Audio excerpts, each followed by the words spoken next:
else hear okay? Hi everyone, and welcome to this week's Presenting Accountants. And in fact, I'm going to be presenting a lot of accountants. I've got how many? I've had another one sneak in. 1, 2, 3, 4, 5 accountants that we're presenting with today. If you are in the group, if you're in the Limitless Accountant group, do say hello and say hi. We've got our comments open. And if you're watching this later on replay, then do pop in the comments a hashtag replay and say hi. So we're going to do a quick introduction to everyone in just a second. But today, and do excuse, there is some crackling and we can't figure out quite where it is on the line. But we do have, this is effectively our Christmas party. I think this is, look, we've even got Christmas, and we've got a Christmas tree in the background if you're watching this. We've got a party outside. A glass of wine. Actually, I've got a gin balloon because I don't have any glasses here in the office. But we're here to really have a little bit of a let our hair down. Really think about what happened in 2020 and what we learned. But first of all, I'm going to introduce you to the rest of our Christmas party. So we're going to start with Eriona. Hi everyone, I'm Eriona, as Alex said. I am the Managing Director of Majors Accounts, have been for the last couple of years, and I'm really looking forward to today. Fantastic. Emily.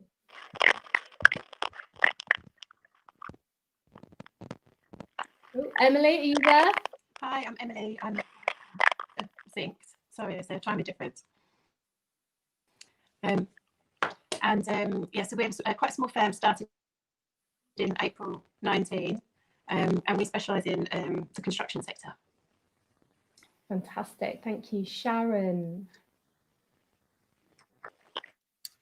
Hello, I'm Sharon Pocock from Pocock, set up in, 2005, and we're in lovely green and today, Herefordshire, which is on the border, but we look after people all over the world, and love helping small businesses and being in such an awesome community of accountants as well. Fantastic. And we've had Alex Falcon-Puerta sneak in on us today. She's gate crashing the party. I decided to gate crash. Hi everybody, Alex Falcon-Puerta from Falcon Accountancy. I've had my practice since 2015. I nearly said 2005, copying Sharon. It's not been that long. So I've obviously been digital and been working through this whole pandemic, and glad that I'm being digital and not traditional. But yes, again, working with this awesome community and these lovely ladies as well has helped me get through. So hello. Hello. And definitely not last, last but not least, Cheryl. Hi everyone, I'm Cheryl Sharp. My practice is Pink Pig Financials. We've been going since about 2014. Just echo the other ladies. Great to work with such brilliant people, and couldn't got through the last 6 to 9 months without them, really.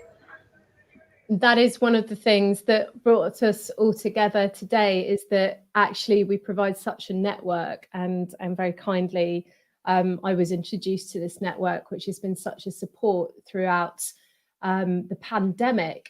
But that's what I really wanted to bring you guys all here today, because one of the massive things that accountancy on the whole has been suffering with is not just doing the work, but actually what it is in terms of your mindset and wellness and mental health that has really helped you get through it or not get through it. Because look, everyone has had their ups and downs, and there's always personal things that's been happening and the struggles that happens with balancing and family and lockdowns and the emotions that comes with it.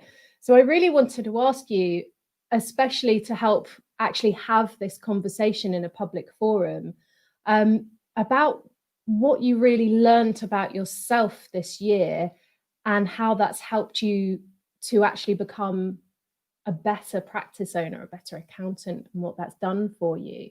So would anyone else like to jump in terms of something that's really surprised them about themselves this year?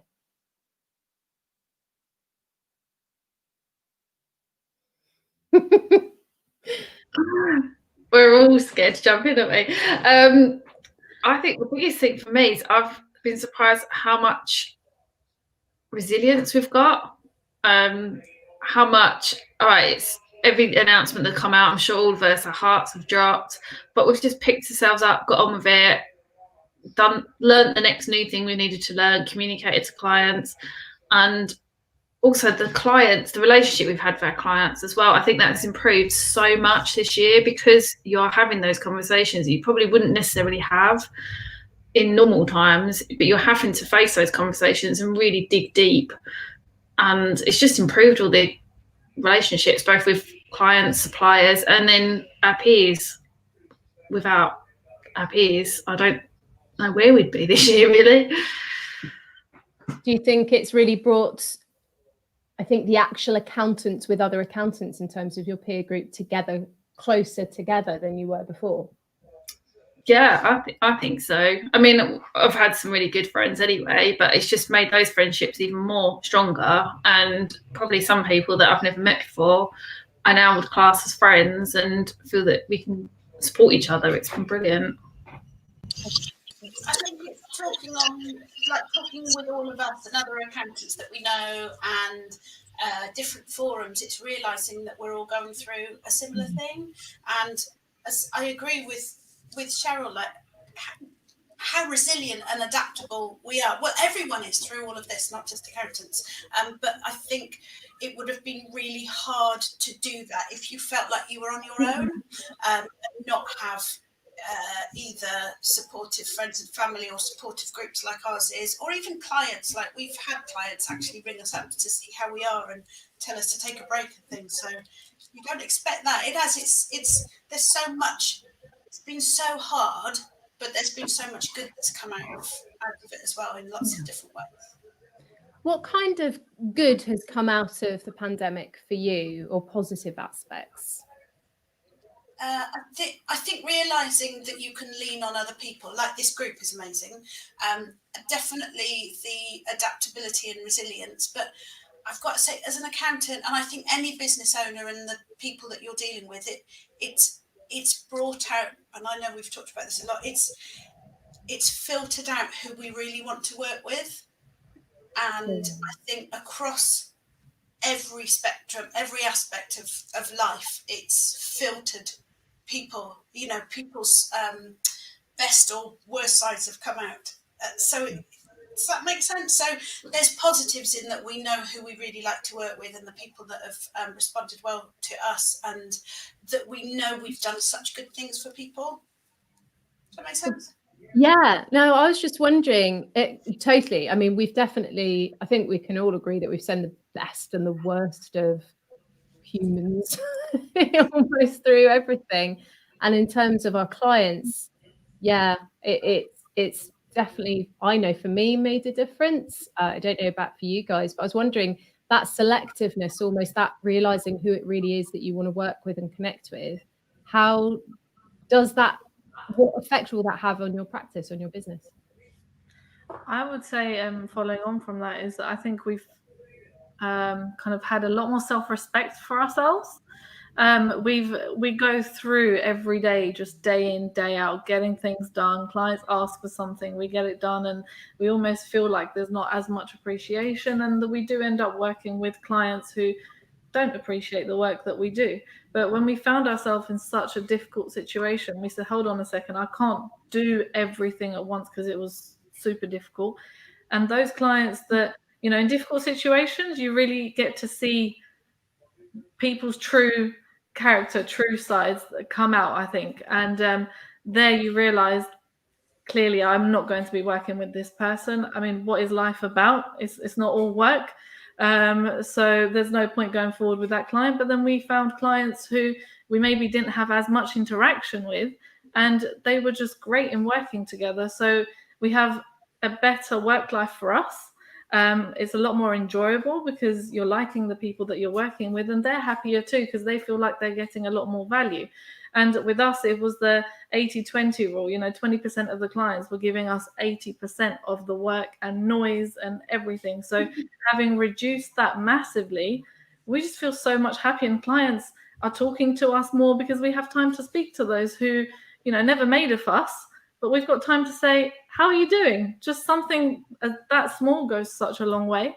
And that's what we found from this. And I think it is self-respect, putting your foot down and saying, no, I'm not going to do this. I'm human too, at the end of the day. I think it's massively motivating for the team as well to see that happening, that they don't have to put up with it, or they can see us making the decisions not to work with people like that. I think, yeah, massively motivating. And the other thing, I think, in terms of talking to potential clients, I think we've got a lot more to go on and think about when we're choosing who to work with, because we've been through this and we know the good and the bad, and like Eriona said, the people that we do want to work with and don't. Yeah, it's definitely helped us carve a niche and carve who you know.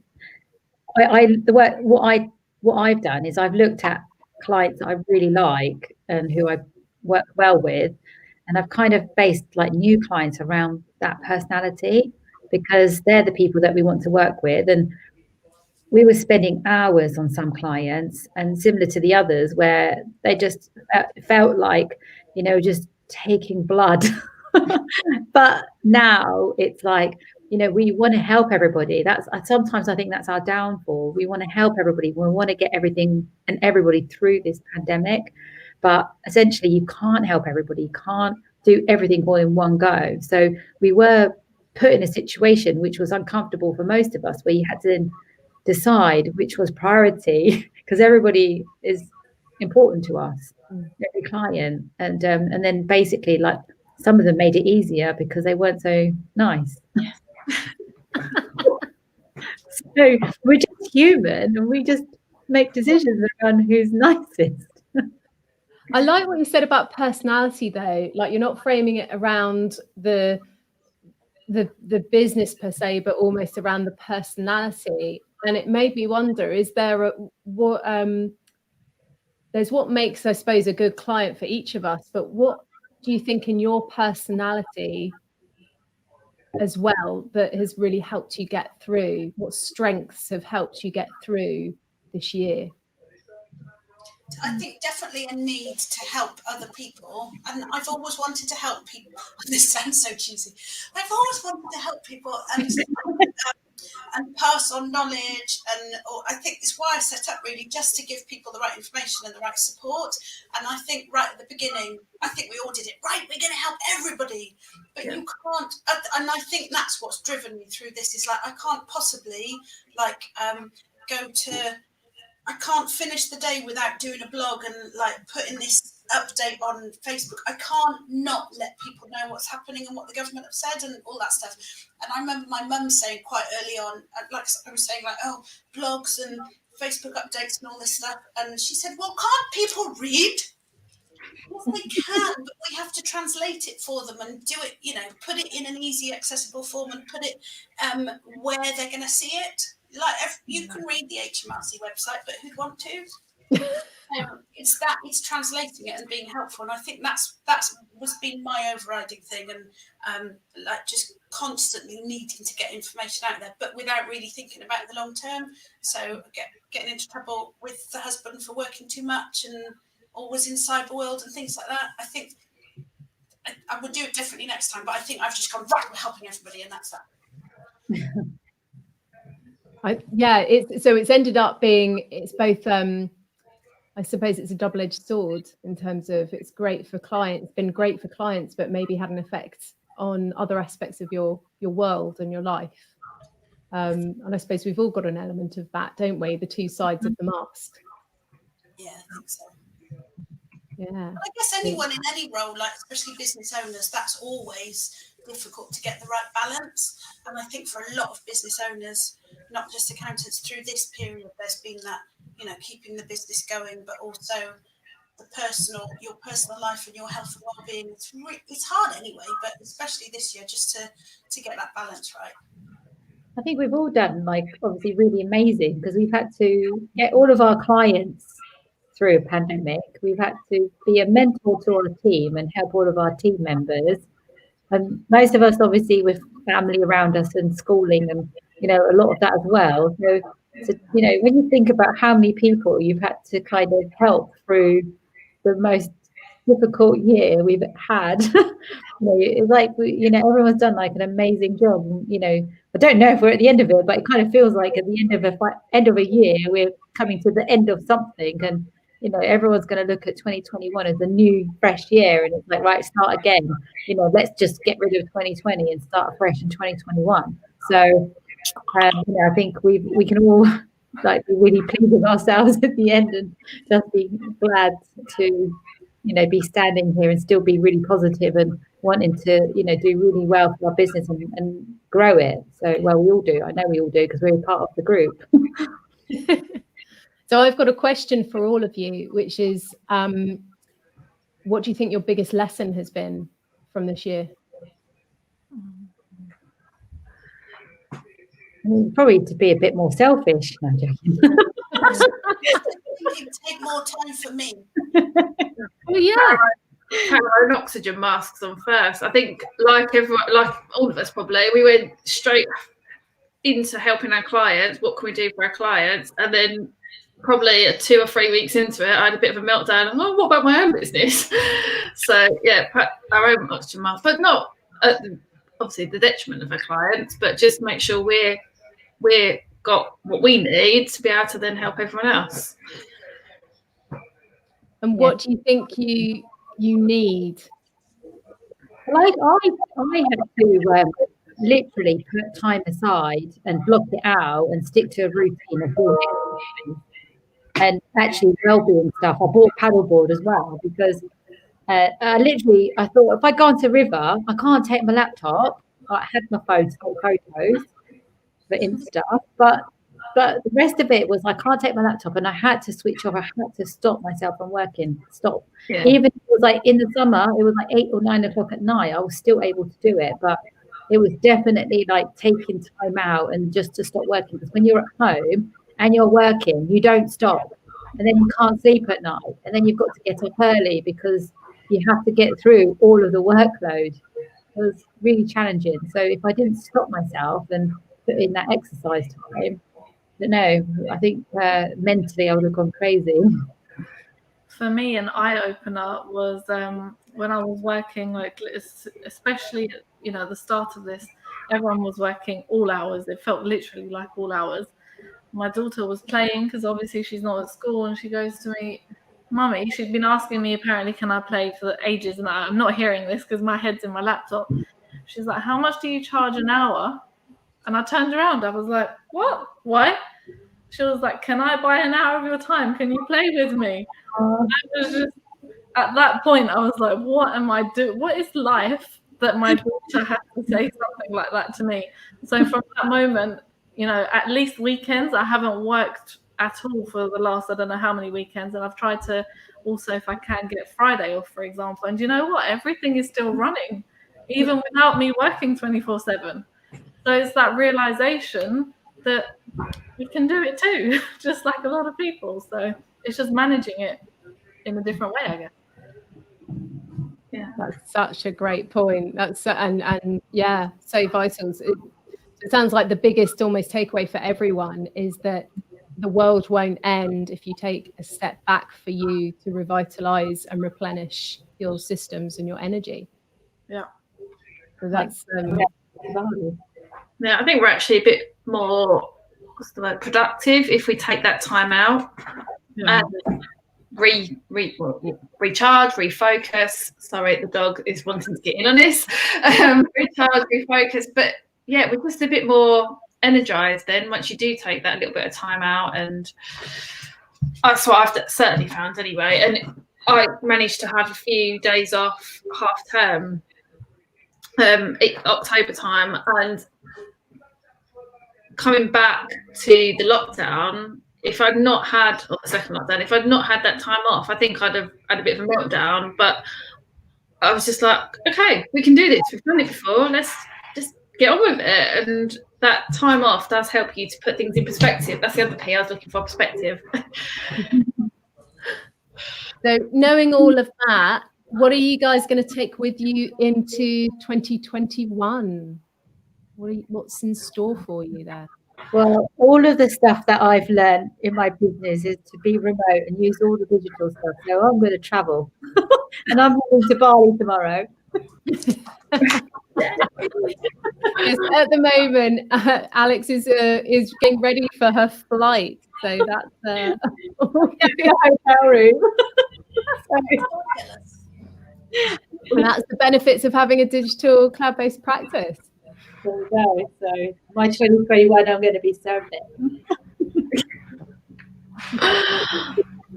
Definitely no more working weekends for me. I'm done with weekend working. Yeah. Weekends are family time. So that's going to be strictly implemented for next year? Yes, it's been implemented probably the last 2 months and really strictly, and it's worked wonders for me. Do you feel a bit guilty though? Like if I don't work at the weekend, I feel like I should be doing stuff. Oh yeah, I do. Yeah, but I have to stop myself and go, no, you need to rest, you need to recover, you need to recharge, and you'll be better for it Monday. And every Monday, I am better for it. So, so it's actually it's interesting you use the word should, Sharon. A should is always something that gets us, doesn't it? It's all the things that we should be doing. But in a way, should we be resting? Should we be having that time at the weekend to then be better on the Monday, as Cheryl just said? Definitely, I agree completely. You just can't keep working. Like people talk about burnout and like I'm so looking forward to a Christmas break. I'm not going to do any work at all. Although I've already decided I am. I'm going to do some marketing planning, but that doesn't feel like work. But I just like to just sleep for the whole of the Christmas break, so it's needed. But I think what I've learned, what I'm going to take into 2021 is say no more. Yeah. Whether it's taking work on or doing free stuff or taking on the wrong clients or like agreeing to deadlines that aren't achievable. So say no more. Yeah. No more. Putting your foot down now, where you wouldn't have before. Yeah, for us, it's going to be, we've turned into a mode of interviewing clients, whereas before we'd have been like in the kind of seat of saying any client that will come in, we'd be like, yes, we can do your accounts. Now I'm like, hold on, okay, you want to come join us, but let me see whether you're the right fit for us or not. Automatically, that's actually had a much better outcome for us, because now clients think, well, why are you turning clients away, kind of thing? What do you guys do that's different? Now I really want to join. So it's been great for that, but great for us. So we know that we've got a much better kind of outlook long term. You know, we're working with people that we want to, that we're going to enjoy working with. Right, that sounds really positive then. It's and that positivity, I mean, does it leak down to your team as well? Absolutely. They're loving it because we don't have the nightmare clients to deal with anymore. You know, they've all gone. So people will say thank you for once you've done something for them now on the phone or email. They appreciate it. Just a thank you goes such a long way. You don't realize it until you start to get it, and you're like, wow, I'm actually doing something that's making a difference to somebody. So why not have those positive people around you? It's funny you mentioned that. Actually, just today I had an update from one of the members of my team in my practice that a particular client who don't often isn't generous, shall we say, with praise when it's due, but did send us a wonderful message for Christmas and a thank you. And yeah, it really meant a lot. It really meant a lot that they'd taken that time to do it. And for the team, for the morale of the team as well, because of having that there. So it was nice to be surprised that way. Yeah, definitely. Yeah. We've had a couple this year as well that we've sacked, and the team have been. I've seen it as soon as I've said to them on a team meeting, right, so and so's finishing as of X day, and they've all gone, yes, and I'm just like. Why did we do this before? It is, and I find that not that Monday morning dread of opening your emails. Oh God, what's happened now? We don't have that anymore. So, and it's because we are working with, like I said, we're working with people we want to work with and we enjoy working with, and there's no need to dread any emails now that come up at all, or any phone calls, because we know that it's all nice people that we like. That's always good. So so it means that we've got recapping on what you've gone over as a group, that having boundaries is a really important thing because it's digital. It could be the bleed into the rest of life could be just forever ongoing. And as Alex, as you said, then you work all night, all day, and you don't sleep. And then you wake up again and you're doing it. And it's just like this impact of exhaustion. So having clear boundaries, but from what you guys have said in terms of having that exercise time or being at home or being with the kids, there's actually something about the value and the weight we give to that time and allowing ourselves permission to switch off and say, no, this is as important. This is valuable to me and to the rest of people here. So I think, Alex, what you were saying before about, like giving yourself permission, I think some of the time, like when I first set up the business, it was like really exciting. Obviously it is now, but you have this kind of adrenaline that keeps you going, and you're like really excited because you want to grow. And what happened is, like, towards the end of my third year, I genuinely had burnout because I was just doing so much and I didn't realize I was doing it to myself, and I had to switch off. So I think when it came to like the pandemic, I was a little bit more prepared about how to deal with myself personally. And I was like, right, I don't want to go through that again. So I genuinely have like a lot of time off where I can. And I knew to be healthy for the end of the year, I needed to give myself that time back as much as possible. So I think giving yourself permission, but also health is priority. Health is priority at the end of the day. If you're going to be an accountant, if you're going to work with people in their finances, you can have all the technical skills in the world, but if you're not maintaining your health and your mental health, then you won't be any good at all to anyone. So that's, for me, that's been a massive lesson as well, is been self-care, I think, to be better for others. As you say, all of the others in your life, they need you to be healthy in many ways. Yeah, definitely agree with that. Well, we're coming to half an hour where the show's been coming up. So I'm going to wrap up with, I want to say something about the future and the positivity that we can take with us this year. So if you're going to have one thing you take into the new year for your in terms of developing your skills as an accountant, what's it one thing that you want to take with you into 2021? Probably not 2020, that's for sure. I'll tell you what, I'm listening for. I know I haven't given myself enough downtime, so that's what I'm going to take forward to be a better person and accountant, is to actually give myself permission to rest and recharge more and have time off and look after me first. I keep saying it to everyone else, put your oxygen mask, but I know I'm not doing it, so that's got to be the biggest thing. And spend more time with my loved ones. And Zumba, obviously. More time. And Zumba. We'll make Zumba your word for 2021. That's more than one thing, but there they are. There they are, they. I think mine's going to be delegate. Delegate. Delegate a bit more. Yes. Yeah.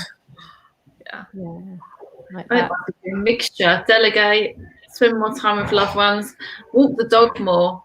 Surprising. I never understood the benefits of a dog before, but I have the last few months just been able to get out and walk and just fresh air, forget about everything. It's been really, really powerful.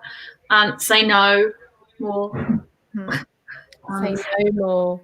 Say You're going to no. have to write this into a list of things to do. So far we've got time to rest and reset and rejuvenate, delegate, say no more, Alex, what are you throwing into the mix? Yeah, so I think when I set the business up, my whole thing was I really want to travel. I want to work remotely and digitally. I don't even want to have like a phone. Like I just remember thinking I don't even want people to call me. And then I realised, oh, actually, the world isn't ready for that kind of business at the time, for an accountancy firm anyway. So for me, I'm going to really focus on what I actually set the business up to be. And, so I've been seeing all these things called like Wi-Fi tribe and like all these cool places where you can just travel and be somewhere for a month at a time. So that's what I'm going to do. Just work remotely like I intended. Actually, yeah, stick to the dream. Stick to the dream. I'm starting off with my Bali trip. Yeah, I love that. So that's where you're going to start your 2021 and on point with your goals. And I think Emily's been having some connection issues, and I think maybe a delay on the connection. So I don't know if we can get Emily's for the year. Maybe not. No, not quite there. I'm trying to think what mine is. Do you know what? For me, it's a lot of what all of you have said. But I'm gonna be a bit like, yeah, time out and time with loved ones. But I'm actually going to say time for me. I realised not being with loved ones. Sorry, loved ones, love you much, but because then I feel like I occupy another role, like I'm at work or I'm being mum or wife or anything, and actually just time to be Alex is something I've really needed. So yeah, I'm going to have a focus on, because that when I have that focus as well, just be kind of alone with me and not be doing all these other things, I found that actually it makes me much better in all of those other areas. So my dream for 2021, Alex, is to get my own board too. I've asked Father Christmas for some wetsuits. So that's fantastic. Well, guys, thank you so much for coming and sharing all of that. It's been, wow, what a year. So hopefully you've not got too much left before you can maybe have a break and just have some time over Christmas. But otherwise, I can raise my glass to you and say, Happy Christmas, everyone.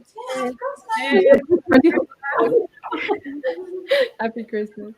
Happy Christmas. Merry Christmas, everyone. Happy New Year. Christmas.